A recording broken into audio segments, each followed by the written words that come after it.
మోడీ గారు మాత్రం నిన్న ఎక్కడో రాష్ట్రంలో మాట్లాడుతూ తెలంగాణలో జరుగుతున్నటువంటి కాంగ్రెస్ చేస్తున్నటువంటి ఈ దుర్మార్గం మీద ప్రధానమంత్రి మాట్లాడతారు కానీ రాష్ట్ర బీజేపీలు మాట్లాడరు. కాబట్టి రాష్ట్రంలో ఉండేటువంటి జాతీయ పార్టీలుగా ఇక్కడ ఉండేటువంటి బీజేపీ కానీ కాంగ్రెస్ కానీ తెలంగాణ ప్రజలకు వచ్చిన ఇక్కట్ల మీద ఒకసారి కూడా మాట్లాడు. రైతు బంధు ఇవ్వకుండా ఫెయిల్ అయింది. బీజేపీ ఏదైనా కార్యక్రమం చేసినారా ఈ రోజు వరకు? కరెంటు కష్టాలు ఉన్నాయి, రాష్ట్ర స్థాయిలో బీజేపీ అన్న కార్యక్రమం చేసిందా?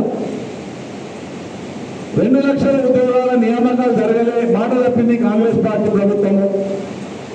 ఏడాది లోపల 2 లక్షల ఉద్యోగాలు ఇస్తామని యువకులు మొత్తాన్ని కూడా ఉద్రేకపరిచి వాళ్ళు ఇష్టారాజ్యంగా వాళ్ళలో తప్పుడు భావన నింపారు కదా.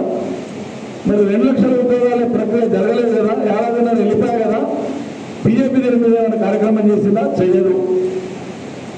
మనం కాంగ్రెస్ టార్గెట్ చేసి బలహీనపరిచే ప్రయత్నం ఎప్పుడు చేసినా కాంగ్రెస్ కు రక్షణ కవచంలాగా రాష్ట్రంలో ఉండేటువంటి బీజేపీ నాయకులు ఒకరిద్దరు మినాయిస్తే, నేను చాలాసార్లు ప్రెస్ మీట్లలో కూడా చెప్పిన, ఈటల రాజేందర్, వెంకట రమణారెడ్డి, ఏలేటి మహేశ్వర్ రెడ్డి అనే ఈ ముగ్గురు తప్ప మిగతా బీజేపీ మొత్తం అటు కిషన్ రెడ్డి కానీ, బండి నాయక్ కానీ, బండి సంజయ్ కానీ, ఇంద్రగారు రేవంత్ రెడ్డికి సహాయ మంత్రులుగా ఉన్నారు. వీళ్ళు కేంద్ర సహాయ మంత్రులుగా ఉన్నారు రేవంత్ రెడ్డికి తప్ప, కాంగ్రెస్ కు తప్ప ఈ రాష్ట్ర ప్రయోజనాల కోసం లేరు.